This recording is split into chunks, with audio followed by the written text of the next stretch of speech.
Welcome back, friends, to another episode of the Juicebox Podcast.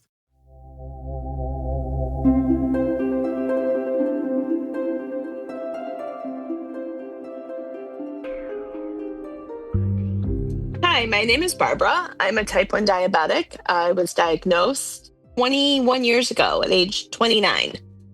If this is your first time listening to the Juicebox Podcast and you'd like to hear more, download Apple Podcasts or Spotify, really any audio app at all. Look for the Juicebox Podcast and follow or subscribe. We put out new content every day that you'll enjoy. Want to learn more about your diabetes management?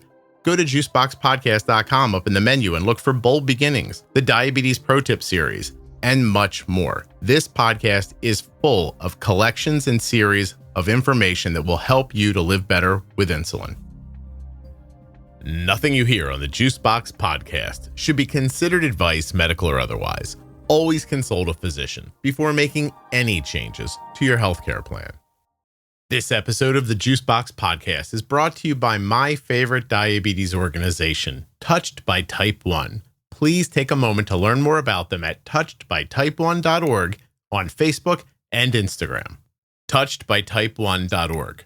Check out their many programs, their annual conference, awareness campaign, their D-Box program, Dancing for Diabetes. They have a dance program for local kids, a golf night, and so much more. Touchedbytype1.org. You're looking to help, or you want to see people helping people with type 1? You want touchedbytype1.org. This episode of the Juicebox Podcast is sponsored by Medtronic Diabetes and their MiniMed 780G system, designed to help ease the burden of diabetes management. Imagine fewer worries about missed boluses or miscalculated carbs, thanks to meal detection technology and automatic correction doses.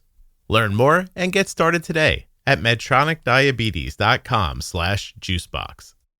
This episode is sponsored by the Tandem Mobi system, which is powered by Tandem's newest algorithm, Control-IQ Plus technology. Tandem Mobi has a predictive algorithm that helps prevent highs and lows and is now available for ages 2 and up. Learn more and get started today at tandemdiabetes.com/juicebox. Hi, my name is Barbara. I'm a type 1 diabetic. I was diagnosed 21 years ago at age 29. Yeah. See, you messed me up a little bit while we were getting this set up. I'm going to tell you why. Like, you were like, oh, I'm going to try my husband's headphones. They're like as old as my kids. They're 30. But you sound like you're 25. Well, you have no idea what a blessing that is to hear, because in a few days, I turn 50. And the very next day, my oldest turns 31. So that was my next question is you guys were like making babies out of high school, right? Pretty much. Yeah. Pretty much. Okay. Yep. Been married 30 years. Wow. So how old were you when you got married? I was 20. 20. My husband was 21. No kidding. Were you like high school sweethearts? No, not at all. We met, I was 18, and that was it. We just started seeing each other, dating, and it all worked. Got married. No kidding. Obviously, either it's working out or you're so tired you can't imagine getting rid of each other. You know, I don't. It's probably a happy medium of both. There are times when I look at my wife and I'm like, she doesn't like what I just said, but it's not worth it to her. I like this. Yeah, I like that. It's much more comfortable. So that's pretty cool. So you weren't, listen, was this a shotgun wedding with the kids' ages in the wedding? Or No, well, actually, so we have 2 children. My oldest is going to be 31, and Julie, that's her. She was a product of a previous relationship. So she was born the day after my 19th birthday, and he was long gone at that point. And my husband, Michael, my current husband, he had been around and he had been trying to date me for many months, and I just wanted nothing to do with that. So then after I had this baby, and I'm, raising her as a single parent and, barely an adult myself, I just turned 19. He was smitten with her. He just fell in love with her, with me, and together we just decided to get married, and 2 years later, we had our little boy, Bailey. Barb, your life is a rich tapestry that we're going to find out about here. There's many layers. Trust me. No, It'll be very interesting. I already feel it. I feel that youth in your voice is more like, it's not really youth. It's a penchant for trouble. So we'll figure that all out. I like this. Gotcha. Arden's going to be 21 soon, and she announced the other day she couldn't take care of her puppy because of her menstrual cramps. So I'm like, when you were like, I was, just sort of an adult at 19, I was like, I don't know about that. But 30 years ago, different. Yeah. You're such a lovely person that a 20-year-old boy married you with a baby. Yeah. Why are you so lovely? What's going on? I don't know.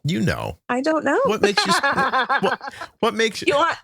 So there's some more layers to the story. So I was 18 when I was pregnant, and I was kind of, I don't want to say embarrassed, but let's put it this way. I didn't tell anyone I was pregnant.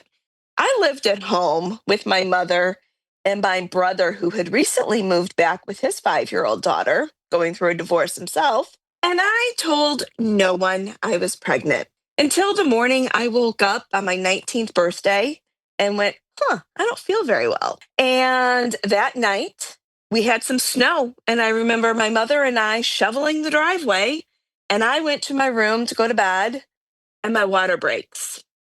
And I'm like, okay, now what am I going to do? Barb, how did you, my God, we're never going to end up talking about your diabetes at this rate. But like, so how, are you just a very slight person, or are you bigger? Like, how did you hide that you were pregnant? So I gained about 15 pounds. I was probably like 120, 5'3" at the time. I don't know, to be honest. Have you spoken to your mom in hindsight? Have you been like, come on, you knew I was pregnant, right? No, she did not know. And your mom's not like on meth or something that would make her like, no, nothing like that. Okay. So more layers. I was adopted by my grandparents. So this was my grandmother, who I call my mother because she's raised me from very little age on up. And I don't know how anyone didn't know. Now, my husband, I remember we weren't dating or anything at the time. He claims he knew. He suspected it. I don't buy that at all. Wait, while you were pregnant, you were not with the father at that point during the pregnancy? Correct. Yeah. Okay. No, he was gone. When I announced my pregnancy to him, he was goodbye. Okay. But you weren't being intimate with your husband, your current husband? No. All right. Like Because I mean, said, like, you got to really worry about him if he didn't know you were pregnant and that was happening.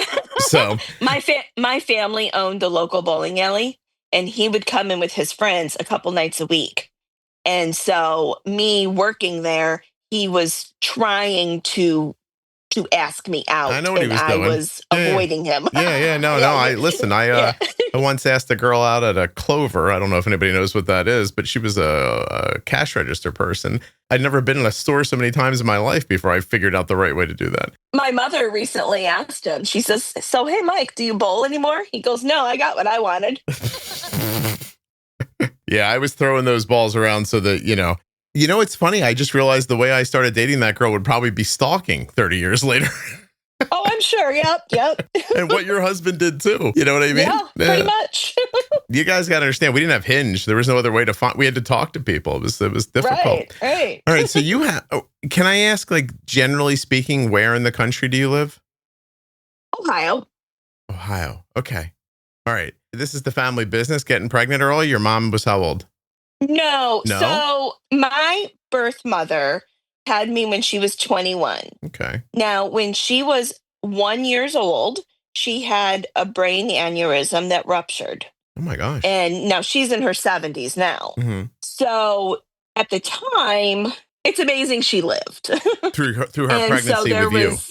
There was some brain damage and of the, things of that nature. Wow. So when she had a child, she wasn't really able to take care of that child. I see. And that's where my grandparents stepped in and they adopted me. I see. Did you know your father?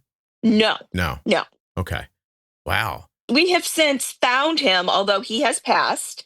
My daughter was able to figure it out through one of those ancestry things. Yeah. We were able to figure it out. He has since passed away, but no, I had never Never met him. I think I recently may have figured out that I have a half brother because I'm adopted. So I started to get into it. I was like, you know what? I'm going to stop now. Do you know what I mean? Like I'm like, I don't think, and it's never what you want it to be or even close.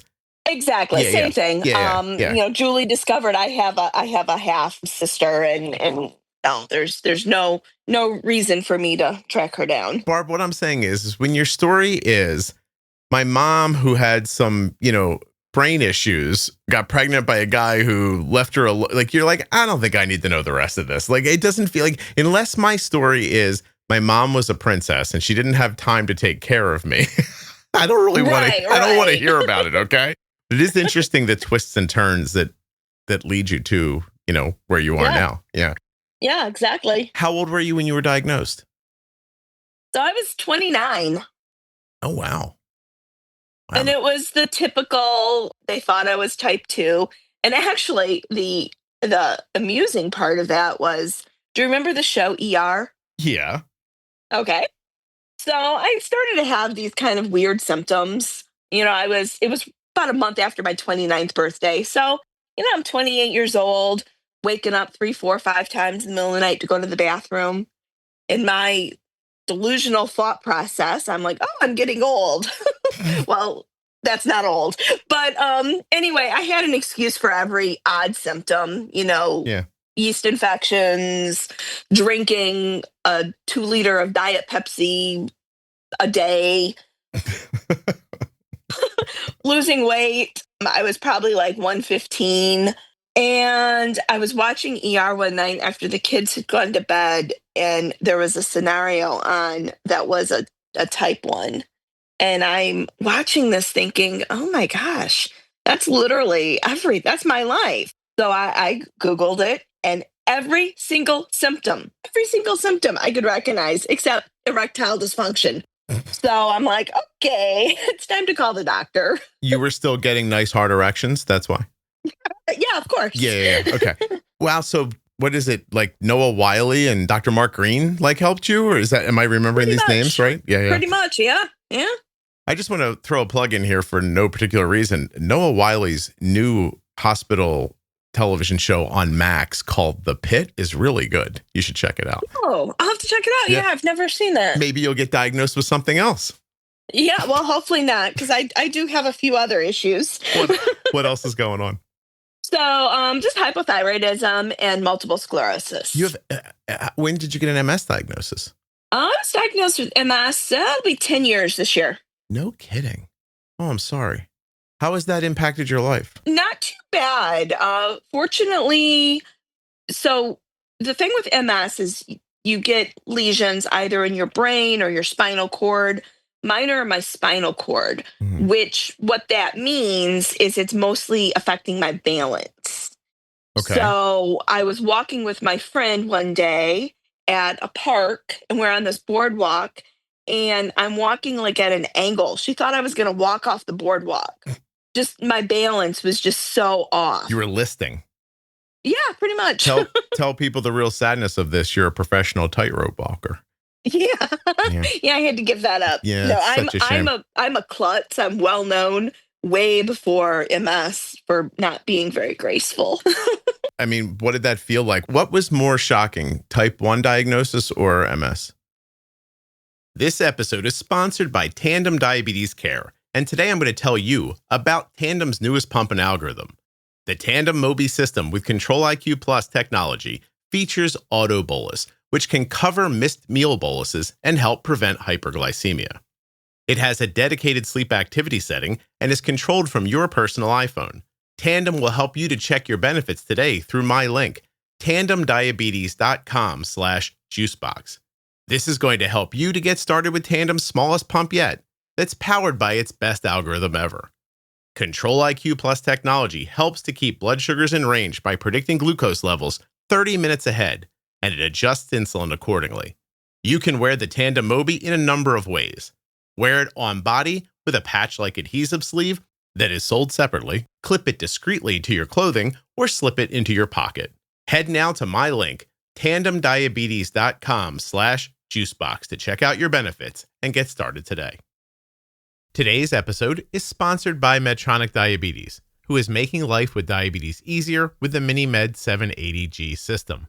The MiniMed 780G automated insulin delivery system anticipates, adjusts, and corrects every 5 minutes. Real-world results show people achieving up to 80% time in range with recommended settings without increasing lows, but of course, individual results may vary. The 780G works around the clock so you can focus on what matters. Have you heard about Medtronic's extended infusion set? It's the first and only infusion set labeled for up to a 7-day wear. This feature is repeatedly asked for, and Medtronic has delivered. 97% of people using the 780G reported that they could manage their diabetes without major disruptions of sleep. They felt more free to eat what they wanted, and they felt less stress with fewer alarms and alerts. You can't beat that. Learn more about how you can spend less time and effort managing your diabetes by visiting medtronicdiabetes.com/juicebox. Probably the type 1. Really?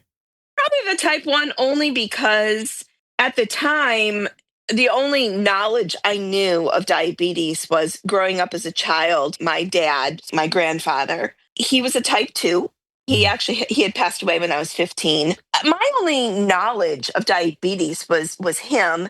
And then when my son was born and I did the test for gestational diabetes, it had come back questionable. Well, it was like 140, which now that I know that was nothing. Yeah. But at the time, making a 140. big deal. Pish posh. I could do 140 right now. Want to see it? Yeah. Exactly. So, I had to do, and of course, this is in the mid 90s. So you had to do the 5-hour glucose test. Yeah. The glucose fasting test. And then it ended up coming back fine. So they labeled me impaired glucose tolerant. So they said it's not necessarily gestational diabetes, but, you just should act as if it is. But they don't tell me what you do to act as if it is. Yeah, go figure that out on your own. Yeah, exactly. So that was my only knowledge of diabetes. Also, aren't you 21 at that point? Yeah. Yeah. You should go figure it out. Yeah, exactly. Did you say, hey, take a hard look at me? I look like I'm figuring anything out. Exactly. I'm 21 years old. I got 2 kids, 2 guys. I don't know my mom. You think I'm over here making sense of the world? Like, help me a little. I love when they do crap like that. Like, you get it. It's funny. Right. You said earlier, I was misdiagnosed initially as type 2. And you said it's so blasé because it's an experience you've had and your experience talking to other people who have diabetes. But I just had to have a conversation with somebody who this is happening to in real time. Mm-hmm. And when I said to them, oh, listen, this happens all the time, they couldn't wrap their head around how that could be true. Oh, wow. Yeah. They were like, wait, what? People are constantly misdiagnosed type 2 instead of type 1? Like, as a person who had never been ill before, never had like a real diagnosis of something, not really been involved in the medical community at all, I guess, like, in their personal life, they were like, that doesn't make any sense. Like, you go to the doctor does some tests and they tell you what's wrong with you. So for a week, these people were running around going like, my kid doesn't have type 1 diabetes. And it was an adult child. So, and I'm the one who's going like, no, like, I'm so sorry. He has type 1 diabetes. And then, 5-6 days go by and you get a text from this person. They're like, you were right. And like, they're devastated. Like, you know what I mean? Like, and so it was nice that they were able to like bounce it off of me and not go too far down the wrong road. He wasn't taking medication he didn't need or, being misdiagnosed or hurting himself somehow, which is awesome. But like, I felt very bad for them for the 5 days where they got to pretend or hope or whatever you want to call it, that this wasn't going to be that. And I felt bad for them anyway. Well, that's like, so, I make an appointment, go in to see the doctor and, the nurse is, checking me in, asking me, why I'm there. And I said, well, I'd like to be tested for diabetes. And she gives me this look like, okay, why do you think you need to be tested for diabetes? So I start listing everything off. She goes, oh, okay, doctor will be in. So you think any of them would be smart enough to bring a glucometer in? No. So doctor comes in. I explain the same thing to him. He's like, okay, we'll order some blood work. So I go the next day, get the blood work. They call me later that day and said, well, you do have diabetes. We are a little alarmed by your numbers. doctor called in a prescription for you. Pick that up and then come see him next week. So I said, okay, well, let me ask you this. What was my blood sugar? Now, the only really knowledge I had was when I got that call that my blood sugar was 145 when I was pregnant. Right. So then she tells me it was 487. And I went, oh, that's high. She goes, well, we're more concerned with the A1C, which again, I have no idea what that means. Right. And she said, we're more concerned with the A1C, which was 15 or 14.8. Jesus. Please tell me. They just gave you metformin, right? They gave me metformin. Yeah. Yep. Yeah. Okay. So did you die or did you make it back the next week? So I go to the pharmacy to pick it up, which is our local grocery store here. And the pharmacist knew my mother-in-law. His mother lived on the same street as my mother-in-law. Okay. And so when I go to pick it up, he looks at me and he says, is this for you? And I said, yes. And he says, I'm really confused. He goes, when I saw the last name come in, I thought it was for your mother-in-law, not you. Mm-hmm. And he said, why are you prescribed this? So I tell him, and he was the one who said, you sound more like a type 1 than a type 2. Yeah. This isn't going to work. And when the nurse had called me and was telling me these numbers, I said to her, I need insulin. She goes, oh, no, honey, they've got great advancements. You'll never need to take a shot. Because you're type 2 and we're going to fix it with your metformin. It's going to be great. Yeah. You're going to love it. Oh, yeah. Yeah. Yeah. Get excited. It's happening. So what do you do now? You have your own thought, which is you're not agreeing with the doctor, the nurse. Correct. The doctor and the nurse's thought, and you have the pharmacist on your side. Like, what do you end up doing? Like, this is interesting to me. Like, how do you handle this crossroad? Sure. So this was the day before Good Friday. It was a Thursday. I remember my kids had half a day of school. She called me as we're getting ready to go into parent-teacher conferences. Mm-hmm. No, I have this appointment for the following week. So I'm not really thinking much of it at this point, going through the rest of my day, and then go to the pharmacy, pick that med up. And now I'm kind of thinking, wait a minute, what's going on? Well, when I see the doctor next week, we'll just figure it all out. So my husband, my mom, and we go to this doctor's appointment. And the doctor, now suddenly the doctor's office has a glucometer, and it was like 520. Jesus. Are you okay? What are your other symptoms at that point, looking back? I had lost probably 25 pounds. Yeah. I was going to the bathroom constantly. I was constantly hungry. The doctor didn't say, hey, I don't know a lot of type 2s who lose weight. No, Didn't say that? not at all. No? Like No. I got type 2 diabetes and dropped 25 pounds. I've never heard anybody say that to me one time. Yeah, right? no. I mean, I was a 29-year-old that weighed probably 115. Jesus. He had, it was not on his radar at all.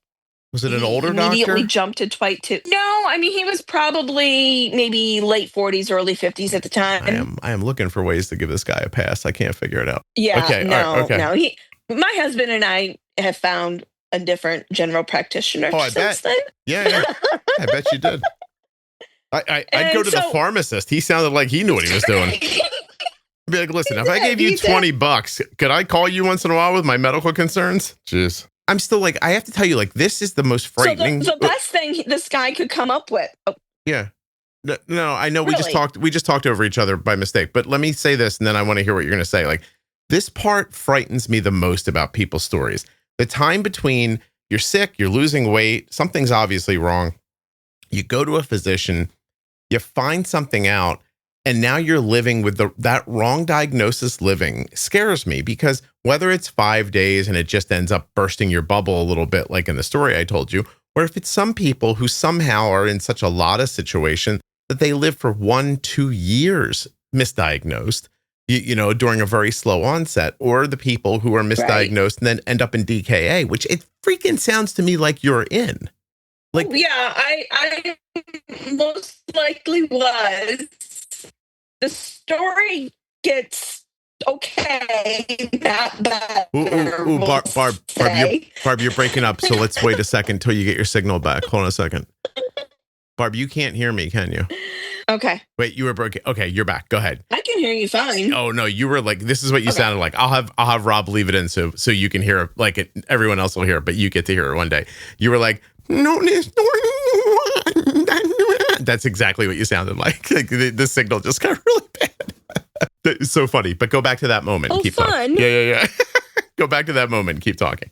So we go to this doctor's appointment, and he basically is just giving us the rundown of diabetes, which is just the type 2 information. And he said, so, it could affect your eyesight, but don't worry about it. We'll just get you some glasses. And I look at him. I said, no, that's not how it works. And plus, my vision is horrible. I wear glasses. I wear contacts. Don't worry. If this gets worse, we'll get you glasses. Like, that's your diet. Oh, Jesus. God. Yeah, pretty much. So then he orders another type 2 med. I don't remember the name of it. I remember it started with an A, and it has since been pulled from the market. So he put me on that. And I remember my mom was pushing for an endocrinologist. And so he said, well, we can schedule an appointment. I'll refer you. This is back when you had to have referrals. He goes, I'll refer you to an endocrinologist. You can meet with him. In the meantime, you can meet with a diabetes educator through the health department. So I'm thinking, okay, we'll get somewhere with some of these other resources. Yeah. So I meet with the diabetes educator a couple days later, and she had a little more knowledge, but she's still going by type 2, even though she told me that her 2-year-old grandchild was just diagnosed with type 1, but she was an older woman. And I'm thinking her thought process was, I was an adult, I was type 2, and that is what it was. So she wasn't even, thinking type 1. She was giving me all the information I would need as a type 2. So basically diet and things like that. As I'm walking around with a blood sugar of 500, taking these pills that are doing nothing for me. Yeah. Jeez. How long does this go on for? A couple weeks, and I'm calling the doctor's office because I have a glucometer, and I'm testing my blood sugar, and it's 500 if it's reading a number. Usually it's reading high, and so I'm calling this doctor every couple days, and I'm not getting anywhere. So finally, I get a call the next day, and the nurse said the doctor was doing rounds at the hospital, saw the endocrinologist, mentioned your case to him. So he said, give his office a call and he'll fit you in, ASAP. Well, probably what happened was I probably wore his office down because the staff was just so bothered by me calling daily that's what happened. Let me tell you about Barb. And they go, oh, Barb? Yeah, no, she's calling every 10. Oh, geez, all right, I guess so. That nut job's calling again. Yeah, let's get her in before she really starts, blowing us up. Well, okay, so now what does the endo say to you? So I go in to see him, and I'm telling him everything, and he's like, well, I think you're type 1. I think it's actually type 1.5, LADA. And he said, so I'm going to prescribe some Lantus for you, and then we'll start with that, and then we'll see you in a few weeks. In the meantime, the pills aren't going to do anything for you, so stop taking those. So I said, okay. No direction about eating or how all this works? Anything at all? Nothing. Okay. Just take some Lantus. And Lantus. Okay. So, and no instruction on how to even administer Lantus. Wait, what? He writes me a prescription for needles and Lantus to go to the pharmacy to pick it up. Doesn't tell you how much to inject? Well, I think on the prescription, it said like 20 units or something. But he didn't say, hey, Barb, you're 29. Have you ever injected anything into yourself or anybody else in your life? No. Just go figure it out, huh? Yeah, pretty much go figure it out. So I do. I go figure it out. Fortunately, the person it's a different pharmacy I go to at this time. And I knew the person. She was actually a parent at my kid's school. And so I'm explaining all this to her. So she says, okay, let me at least show you how to draw up the insulin and gave me some background information because she knew that I had no knowledge other than take this. Right. So I remember that night I'm home with this insulin and I said to my husband, I have to inject this. And he was worried about me injecting it without having any actual training on it. And so he didn't want me to. And I'm like, no, you don't understand. Like, we I need need to. to take this. Did he say, I you feel don't like understand? I have got to take this. Barb, you're very And klutzy. He didn't say that. Like, you're a very klutzy person. Like, let's not get involved in this. So I go in the kitchen and I inject it because I'm like, okay, I've just got to do this. So I, injected the Lantus. Well, I had a follow-up with the primary care. So it had already been scheduled. At this point, I was not smart enough to drop him yet. So I go and see him, tell him, yeah, I saw the endocrinologist, and he said it's type 1, so he gave me Lantus. So I'm taking Lantus. Then he says, okay. He goes, I think you need a faster insulin too, insulin to cover your meals. So I'm going to write you a prescription for R and give you a sliding scale. But now this guy's got all kinds of ideas. It's interesting. Boy. That's the PCP, right? Like, that's your general practitioner who could not figure out that you had type 1 diabetes. But then once the endo said you had type 1 and this is what I think you should do, that doctor said, oh, no, here's what I think you should do. Right. Awesome. Wow. Yeah, I don't know how we're all alive, but keep talking. I'm sorry. And he still would label me on things as type 2. I mean, he had not come to that recollection that I was type 1. Huh. He was just under the impression I was type 2 requiring insulin, but he gave me R. And so then I go back, I'm ping-ponging between these two doctors now. Mm-hmm. So I go back to the endocrinologist, tell him that the primary care had prescribed me R. And so now I'm taking both of those. They have me split the Lantus, take some in the morning, some at night. And now numbers are starting to come down. And now I'm starting to see, starting to feel a little better, starting to see 100s. Right. And I think probably that was April, May, June. It was 2 months later. I had an A1C and it was like 7.4. Okay. So I came down, kind of quickly. And I ended up seeing that endocrinologist for just a few years. I wasn't real fond of the care I was getting from him, but it was better than what I had been getting from the primary care. I remember it was quite a struggle to get better insulin than R. And I remember he didn't want to prescribe me Novolog. He had said to me, he's like, I'll switch your insulin one time, but that's it. I'm only going to switch it this once. Okay. I'm like, all right. Because in the meantime, I'm researching things. I'm finding things out, realizing that R is kind of old. Mm. And now I want a pen because I'm using vials. I want a pen. Yeah. And that was begging to get a pen, which I don't understand what the issue with that was. It was just a delivery system. It was the same stuff. I find it crazy that you're telling a 20-year-old story that I've also had somebody tell me 6 months ago. Yeah. That's the part that I think I find maybe most baffling. Right. Honestly. It's easier to comprehend knowing this happened 20 years ago, but knowing that this happened within a year, that's sad. It just means like that for some people, it's not I'm not saying every doctor, obviously, but for some doctors, there's no ability to, they can't move forward. They don't know how to do it, or, I don't know. I don't know why. It's beyond me to understand why. Well, let's fast forward a little bit because you're 50 years old and the only intake you have here on your little note to me is that you want to talk about how your care has changed since you found the podcast. So what was what was it like up until then? How did you find it? What changed for you? So in 2008, I decided to go on an insulin pump. Just for reference, I was diagnosed in 2004. So about 4 years in, I decided I want to try an insulin pump.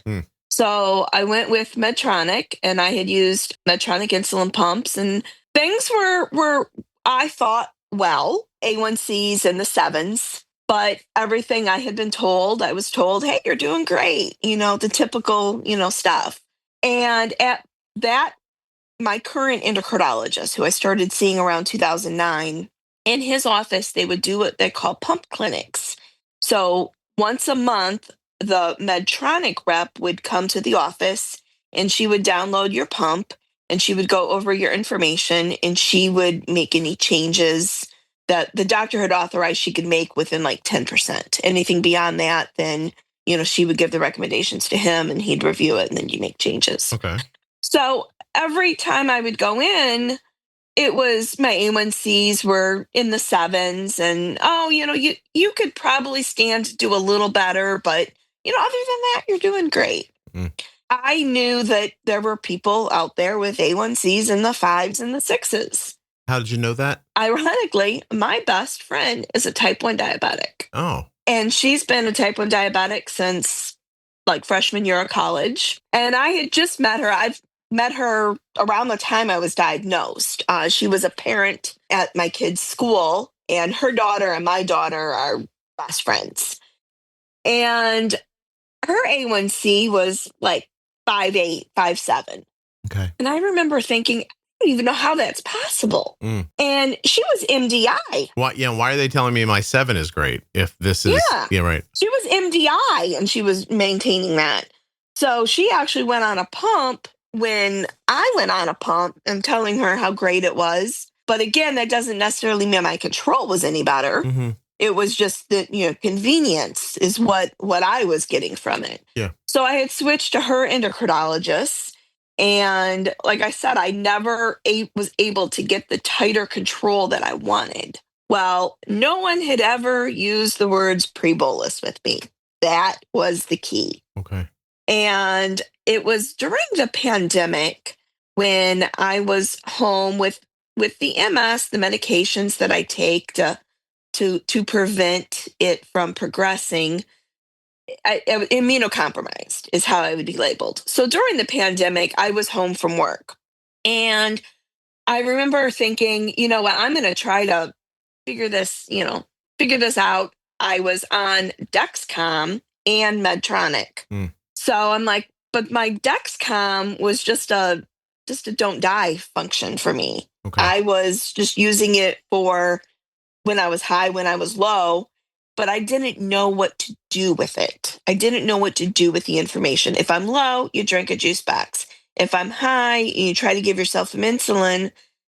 It might not allow you to take insulin because I'm, riding 300 a lot. I didn't know what to do with the information that I had.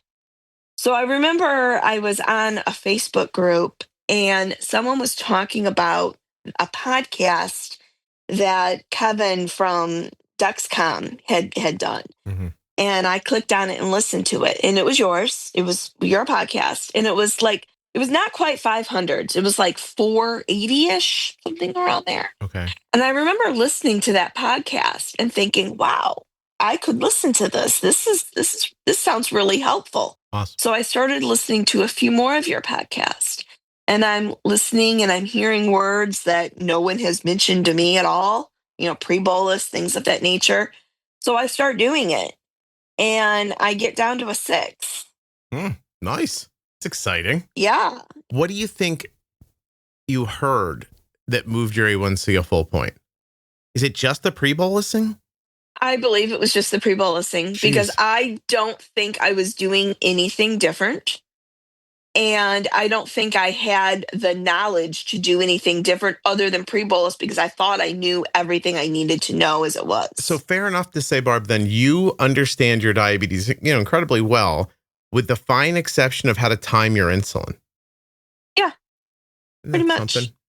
Yeah, gosh. Should have called the podcast pre-bolus. Probably would have been more popular. You got down to that. What were you going to say then? I'm sorry. I asked you how it helped you. No, that's okay. So I start listening to the podcast, some of the other episodes, and I start, doing some pre-bolusing, and it's working.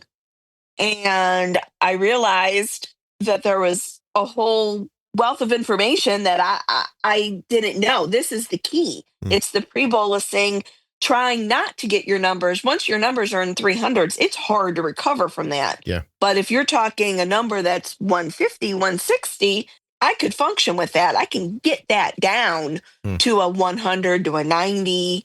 So I was able to do that. And then around that time, it was time to get a new pump. So I decided, well, I'd only been on Medtronic. So I thought, I'm going to give the Omnipod a try, which last week I went back on Medtronic. So I have the 780G right now. You went Omnipod DASH? No, Omnipod Euros. Euros pods. Okay. So old school, you were just... Yeah. And then How come you didn't go to Omnipod 5? Why'd you go to 780G? I have really good insurance. When I called Medtronic to figure out what the pump was going to be and they called me back, first thing he said to me was, wow, you've got really good insurance. And I said, yes, I know that. And the problem is that runs through Durable Medical. So to get the Omnipod 5 running through pharmacy, my coverage is not as great. I see. And I use a lot of insulin a day. I'm using 120 to 140 units a day. So I am literally changing my pump every day. Would you tell me your insulin to carb ratio? 4. Do you have any like hormonal impacts? Something going on? Not that I know of. I have gained a lot of weight. I was just gonna. That was over my the years. My next question was going to be if you gained weight. Oh yeah. I'm like I said, I was 120, 130. Now I'm 240. When are we going to listen to Scott about the GLP meds? So I want to try GLP meds. Mm-hmm. My insurance does not cover Wegovy. They don't cover it for weight loss. And I have talked to my doctor about trying to get it as maybe a dual diagnosis, type 1, type 2. Right. He keeps kind of putting me off. This is what he told me. He told me he would do it when I went on an insulin pump. He didn't care which one, but when I went on an insulin pump, that with an algorithm. That seems senseless. But my thought here is that, I mean, if he can't make the case to your insurance company that a 1 to 4 carb ratio might indicate some insulin resistance, I mean, I don't know what he's thinking. Do you know what I mean? Right. Yeah. So, I mean, can you tell me about how many carbs you take in a day? Yeah, it's 100. Oh, not a lot. No. And you're using how many units a day? About 120. Oh my goodness. Like, yeah, I mean, the GLP is a no-brainer. It wouldn't matter if you were getting your insulin through a sharp stick that you were poking a hole in yourself in and then dumping the insulin in. I would think you should still try a GLP med. Right. No, that's my plan. My plan now that I'm on. You did the thing he asked. I his requirements that he asked me to do. Right. So once I go back for my next appointment, I'm going to push toward that. Good for you. I would imagine that if you have insulin resistance, that's a side of your weight, that you'll see a more immediate impact. But if you have insulin resistance that is due mostly to your body composition, then when you start losing weight, you should see your insulin needs go down. If I'm going to guess why he wants you on an automated system, he thinks as you lose weight, your insulin needs are going to change drastically, and hopefully the algorithm will keep up with it. Yes. And you won't end up being low. I mean, he could have just said, you can start an algorithm system or not, but let's just pay attention to your insulin needs as you lose weight. And that would have been the same thing, if I'm right about what he was thinking. Right. No, because that's pretty much what he said. So yeah. Oh, all right. Yeah, then that's exactly his concern, is he thinks you're going to get low. But I don't know, I don't know why. See, that's one of those things where people's like preconceived notions get ahead of their brain. Like, you've had diabetes for, 20 years. He can't just say to you, like, look, you're going to lose weight. Your needs are going to go down. We're going to have to keep adjusting your set out. Maybe he doesn't want to be involved in the settings adjusting. Could that be? Yeah, I don't know. But you don't need that. You wouldn't need that from him, would you? No. I feel I'm knowledgeable enough now that I can work with whatever comes at me. Yeah. Are you excited for Medtronic to add that new CGM? Yes. Yeah. That was quite the learning curve, which we're talking about a week and a half now. And going back to tubing wasn't that much of a hardship. Giving up the Dexcom and trusting the sensor, that's been the learning curve. You've enjoyed that less. Yeah. I mean, that sensor of theirs is available in Europe, right? I wonder when it's coming here. It's funny. I could just email somebody and ask, but they probably can't tell me. Right. Yeah. If they even know. When I called Medtronic, the Medtronic rep I talked to, I had mentioned that to him, and he told me he had recently tried Omnipod 5 for a little while. And he told me that the new sensor, and I don't really believe much of this, but he did say it is FDA approved. They're just waiting to make sure they have enough before they release it. To me, that doesn't make sense, but what do I know? I'm going to try something here. I don't think I've ever done this, but let me see this. Do you guys have an idea on when, what's it called? Simplera? Is that right? Simplera, yep. Mm-hmm. Let me spell it right so I don't look like an idiot. She'll be like, great, we buy ads from you. You can't spell our stuff. So let me just take a look for a second here.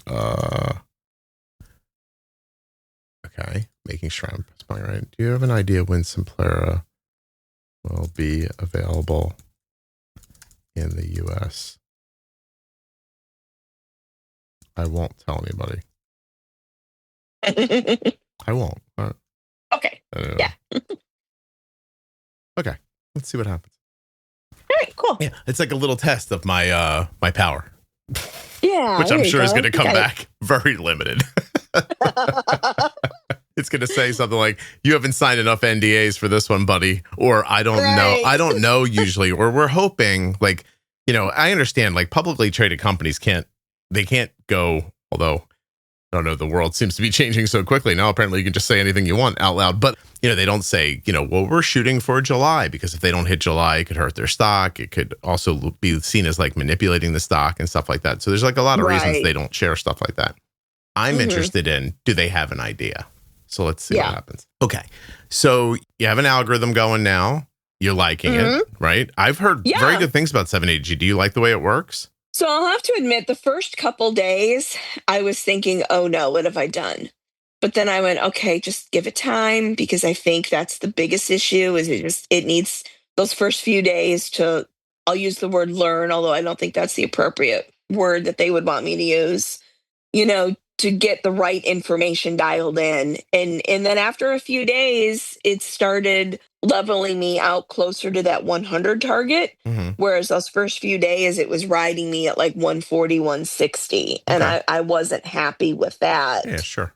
But now it's a little closer. I mean, it's not keeping me at 100 like I would like, but it's keeping me more like 110, 120. So again, it's only like a week and a half in. So I can work with what's going on, because I know it'll just get better. So I'm not too worried about it.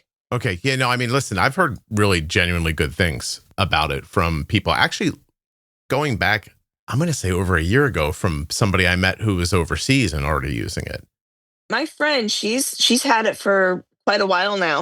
I think when it had first come out, she had recently had a new Medtronic pump. So they had upgraded her as soon as the 780G was available.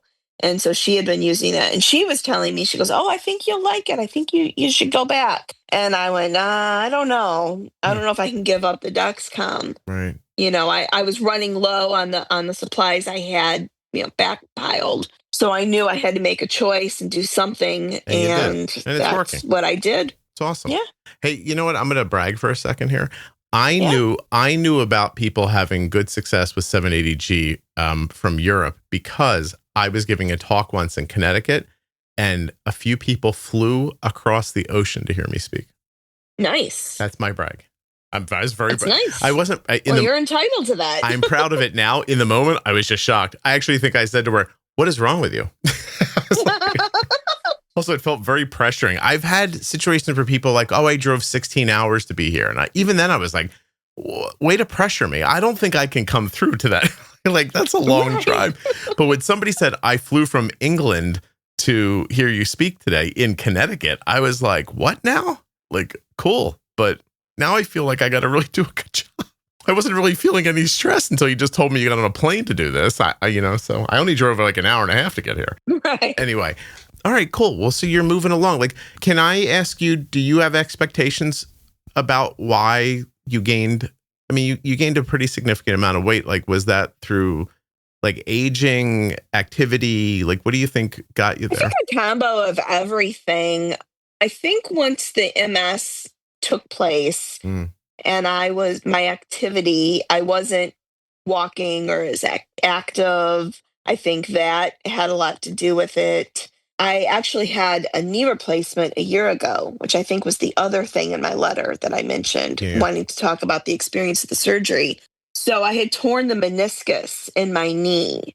And so that laid me up for a few months. And although I was in the 200s prior to that, I think it was just a combination of lack of activity. And once it started going up, it just started going up, aggressively, we'll say. Okay.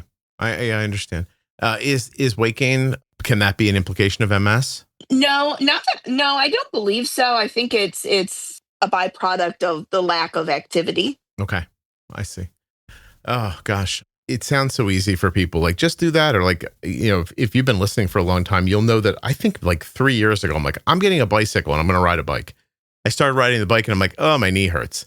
Then I was like, I have to have a knee surgery. Awesome. And then it takes time to rebound from that. Like, you don't think, like, I don't know about you. You're about my age, but I just had my nose repaired. So for all of you who are like, Scott got a nose job. I didn't get a nose job, but I guess I get an internal nose job, right? So, double deviation, busted up cartilage. They opened up my passageways. Like the guy explained to me at the follow-up. I was like, hey, I probably should have asked before you did this, but what did you do? And he's like, oh, he's like, you had a double deviation. It was like sticking out on both sides, blocking your airway. You had an overgrowth of soft tissue that had to get removed. It was blocking your airway. You had cartilage that was busted up and reformed and bad. It was blocking your airway. And he goes, and at the bottom, I opened up your nostrils and tacked them down to make them wider. And I was like, oh, awesome. Is that why the top of my mouth is numb? And he goes, yes. And I was like, oh, awesome. He goes, that should go away. I'm like, okay, whatever. But the reason is I'm telling you what they did is because 20 years ago, if I would have had something like that done, like 3 days later, I would have been like, let's go. Like I would have just been up and moving. Mm-hmm. And I'm now 2 weeks removed from it today. Today's 2 weeks. I'm like, oh, well, my digestion's just back to normal now from the medication they gave me because they put me on a bunch of antibiotics. Like, I'm like, at least my stomach feels better now. And I was, the first 5 or 6 days, I was exhausted. Like, I'd sit here, get done working and like just try to work. And I'd be like zoning out. Like some people will listen and go, well, yeah, you had surgery on your face. But I've been a person that my whole life, like I would have run through that wall, no problem. And this time I'm like, God, like if I go to have something else done, I'm going to have to build real recovery time into that. I guess that's the age I'm at now, Mm-hmm. and you don't think about that as you're getting older, but I am thinking about it now. And, it makes perfect sense to me that you get MS, you slow down, you have a problem with your knee and all of a sudden, like it turns into 5 years later. Right. Yeah, it sucks. The irony of the whole thing with the knee was I had bought a treadmill. Similar to your bicycle story. Staring at you. Yeah. I bought a treadmill and 2 weeks later, I can't walk. My knee hurts.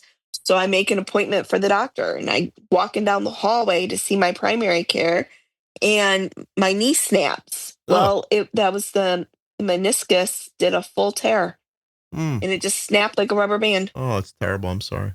Yeah. Listen, I got a long note from my brother the other day, and he's like, my feet hurt so bad. He works like a stands on a concrete floor, and he's getting older now, and he's like, I can't believe this is happening. He's like, I can't even stand up. And I was like, yeah, you're old.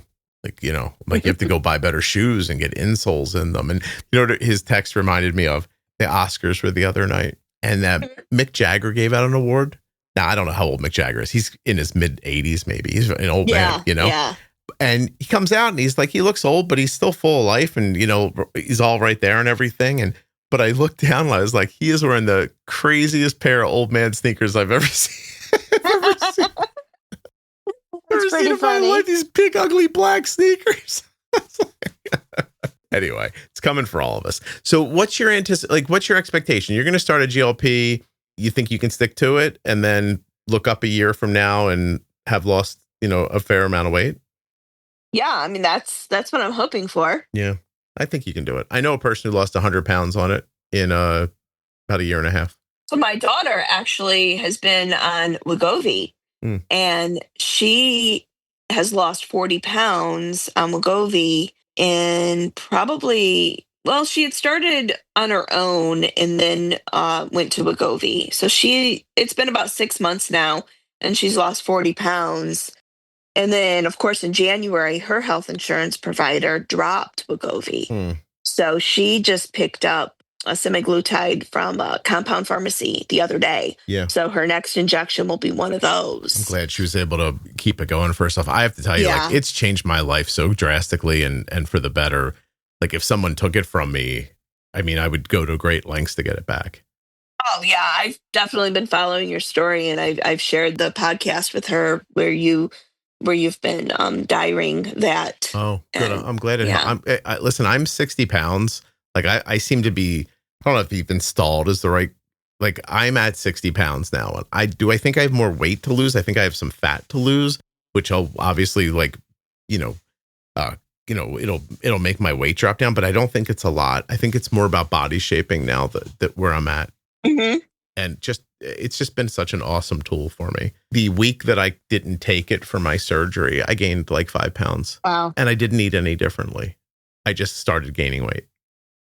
And I was like, well, this is just awesome. And by the way, I mean that both ways. The medication's awesome. And I mean the sarcastic awesome about like, I can't believe that without this, like my weight just starts going up again.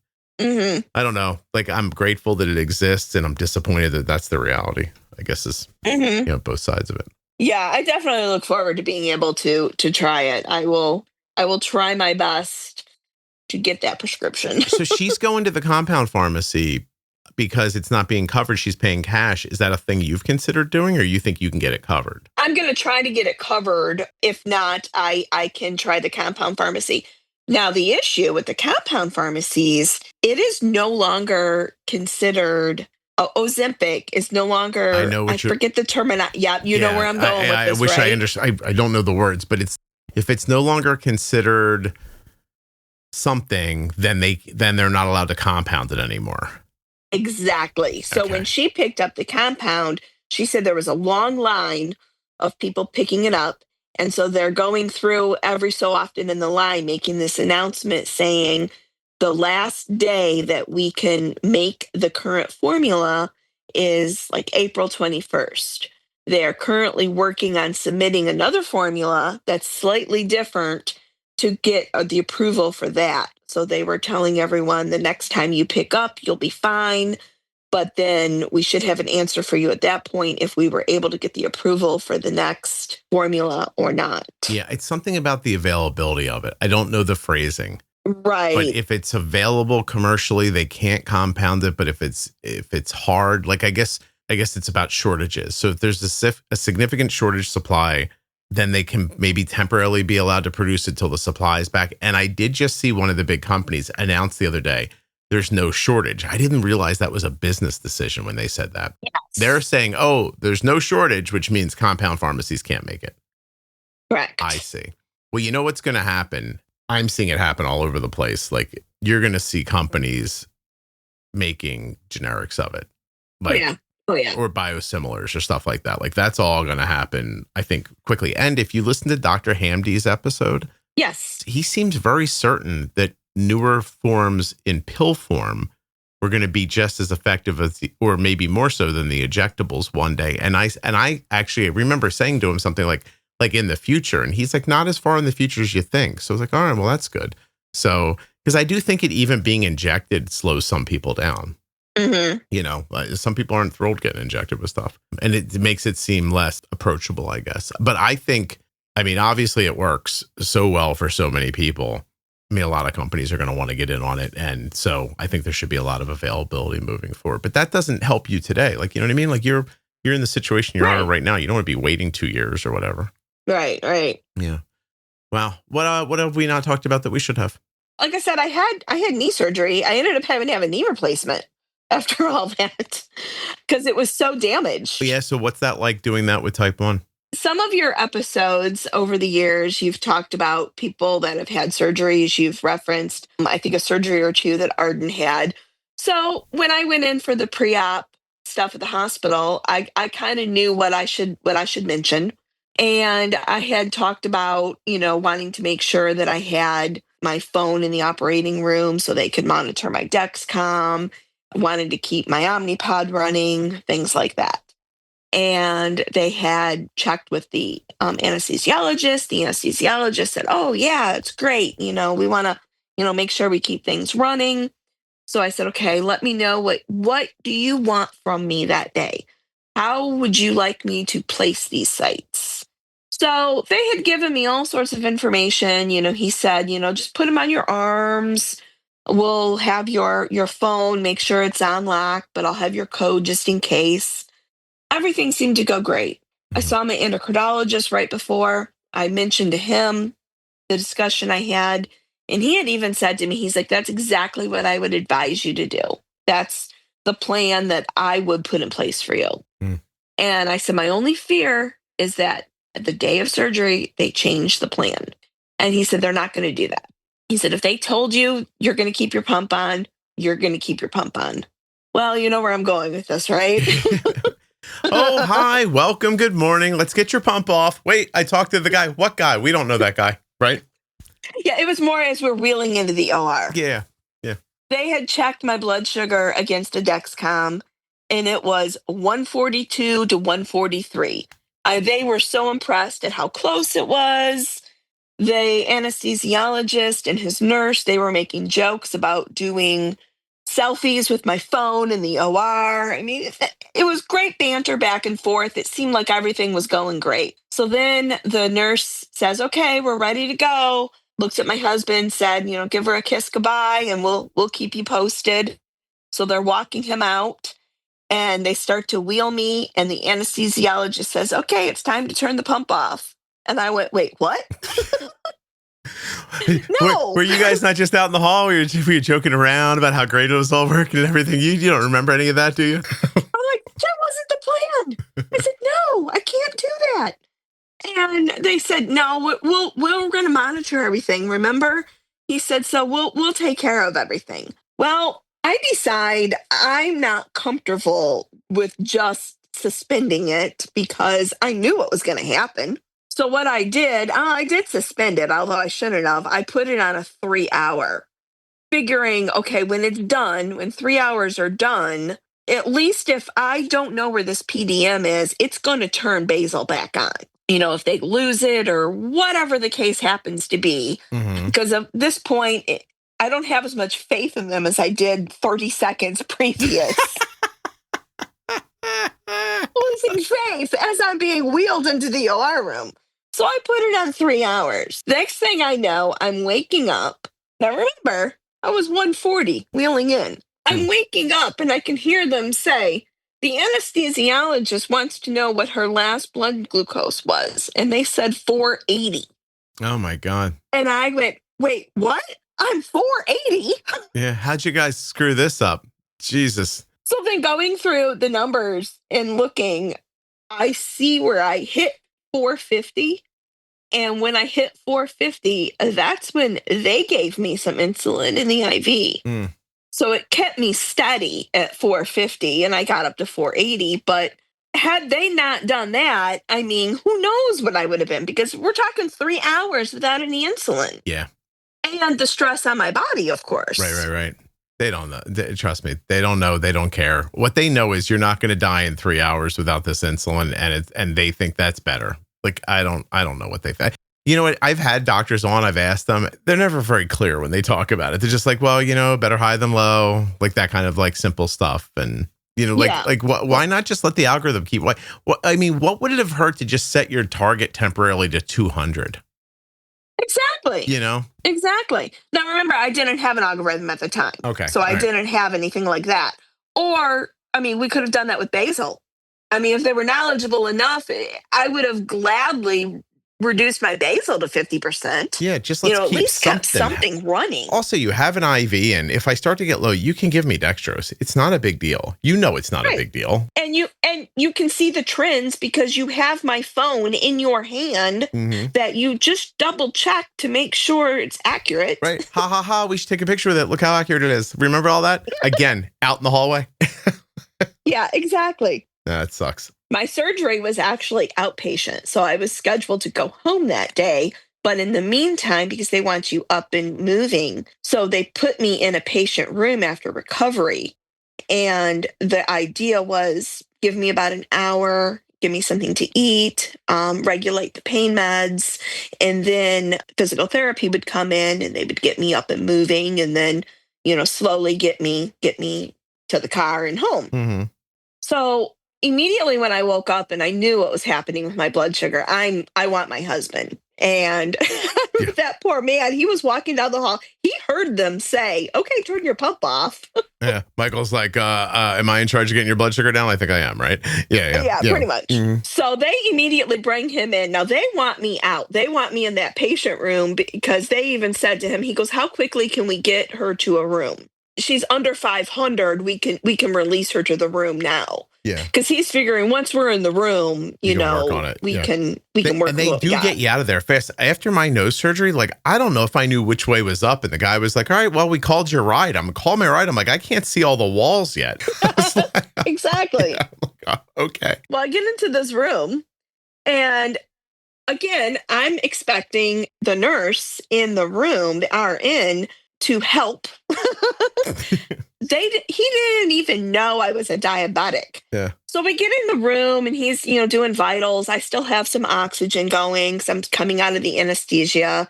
I had been intubated. So he's got some ice chips going and showing me this breathing thing that they wanted me to do every 10 minutes. And then he's putting some more pain meds on board and giving me some Zofran because now they're going to bring a tray of food in so I can eat. And so they bring this tray of food in and they uncover it. And it was the worst food ever. Mm-hmm. It was Salisbury steak with mashed potatoes, peaches and heavy syrup, pineapple, white bread, and an Italian ice and iced tea. Wow. And my husband looks down at this tray and he says, that's a diabetic tray? Because he had talked to them when they came out and gave him she's out of surgery, her blood sugar was high. Mm-hmm. He had said, she'll work with getting her blood sugar back under control, but can you make sure you give her a low carb meal? Yeah. Because she's not going to want to have a high carb meal. Also, she's 450 and you've had her insulin off for 3 hours and there's a lot going on here. And the nurse goes, Dio, what now? And he's exactly. Like, yeah, right. Exactly. Mm-hmm. Then he goes, well, why would she need a diabetic meal? And my husband said, well, she's a type 1 diabetic and her blood sugar's 450. Mm-hmm. So he goes, well, you won't be needing this. And he reaches over and grabs the little cup with the sweetener packets. But he took the one thing that it would have helped you. He's like, everything else. Why would she need that? Let me just bang my head through the wall and then I'll explain it to you. Hold on one second. Well, listen, I don't think this is even specific to diabetes. Like, yeah. You know what I mean? Yeah, like, sure. You call a place and say, hey, listen, I get my car worked on. This is the same problem. Hi, I'm having this problem with the car. Let me note it for you. And then it all down. I'm like, great. You show up with the car. They go, what's the problem? I'm like, you know what the problem is? I called this week. Well, I don't know. Tell me again. So tell you again. Like, what did I tell the last person for? Like, you know what I mean? Like, then it happens and the mechanic comes out and goes, what's the problem? I'm like, Jesus, I told her. I told him. I got to tell you now? Like, why am I telling everybody if, like, why don't you just let me fix it? Right? And then that's the feeling you get. Like, no one's actually paying attention.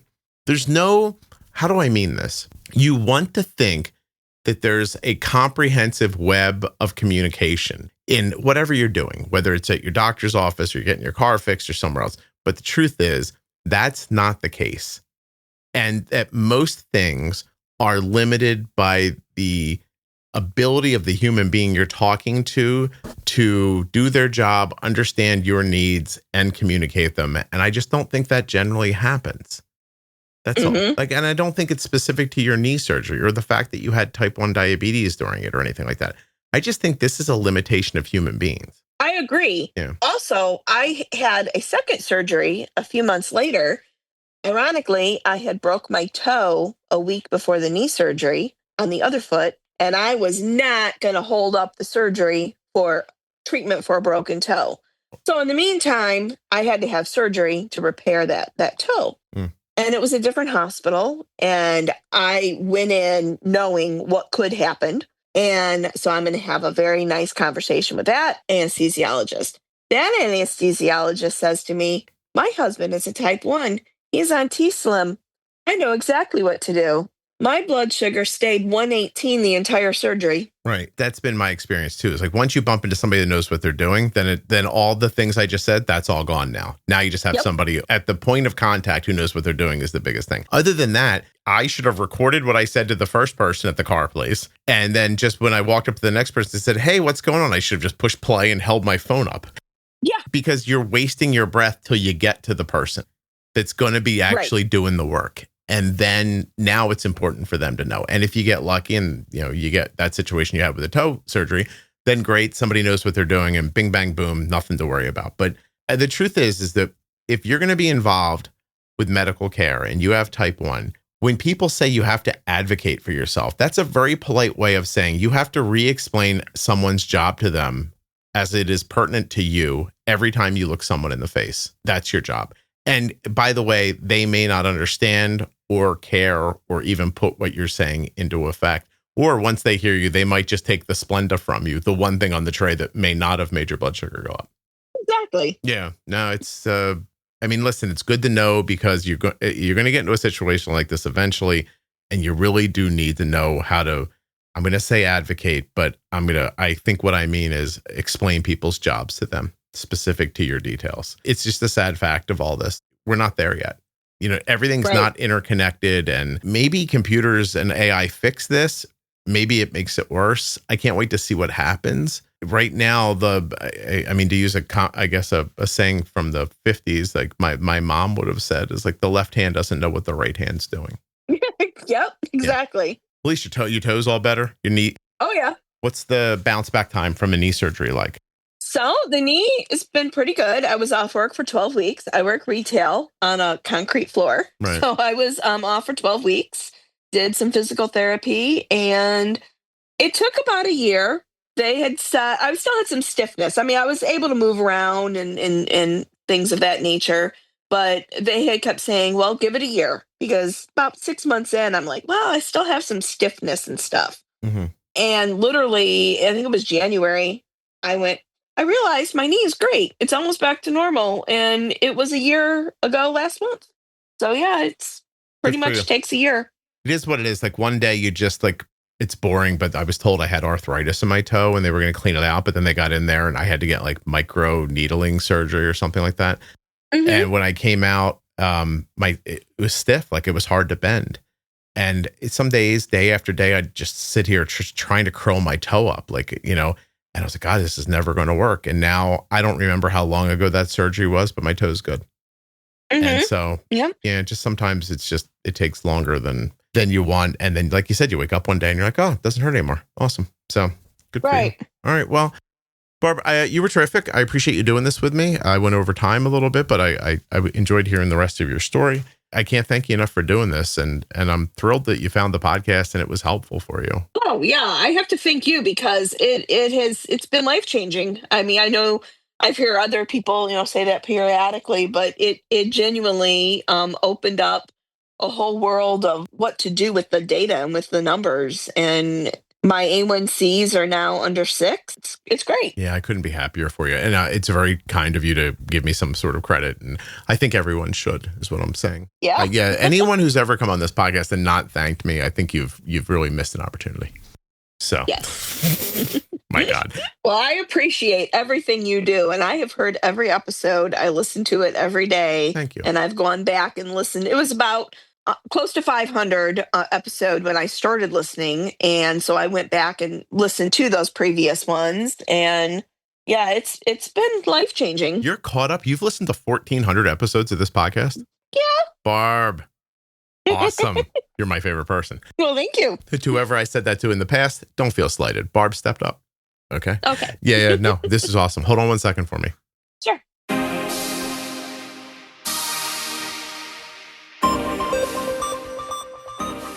Thanks for tuning in today, and thanks to Medtronic Diabetes for sponsoring this episode. We've been talking about Medtronic's MiniMed 780G system today, an automated insulin delivery system that helps make diabetes management easier day and night. Whether it's their meal detection technology or the Medtronic extended infusion set, it all comes together to simplify life with diabetes. Go find out more at my link, medtronicdiabetes.com/juicebox. The podcast you just enjoyed was sponsored by Tandem Diabetes Care.